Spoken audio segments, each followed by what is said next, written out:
বন্ধুরা, সীমা রান্নাঘরে আবারও সবাইকে স্বাগতম।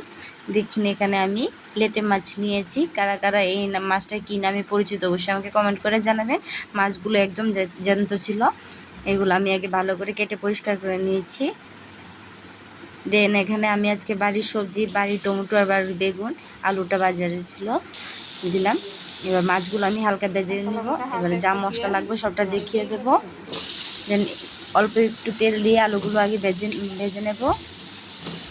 ভালো লাগলে অবশ্যই আমার চ্যানেলটাকে সাবস্ক্রাইব করে দেবেন, অনেক দিন ভিডিও দিতে পারিনি। দেন ভালো করে একটু ভেজে নিয়ে একই কড়াই দিয়ে আমি এখানে মেথি সম্বাস দিয়ে দেবো। মেথিটা একটু লাল হয়ে গেলে কয়েকটা কাঁচা লঙ্কা ছিঁড়ে দিয়ে দেবো তার মধ্যে, স্মেলটা ভালো আসার জন্য। অবশ্যই এই টিপসটা ফলো করবেন।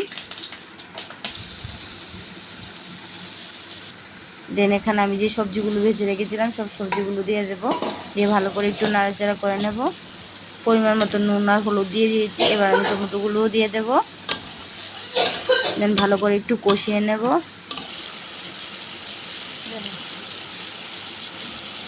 দিয়ে এবার আমি লেটে মাছগুলো দিয়ে দেব। লেটে মাছগুলো আমি আরেকটু ভালো করে একটু নাড়িয়ে চাড়িয়ে নেব। দেন সামান্য পরিমাণ জল দিয়ে দেব। দিয়ে হয়ে গেল আমার লেটে মাছের ঝোল।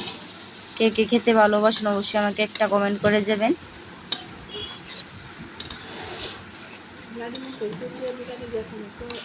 এইভাবে গরমের দিনে একটা তরকারি রান্না করে খেলে অবশ্যই ভালো লাগে।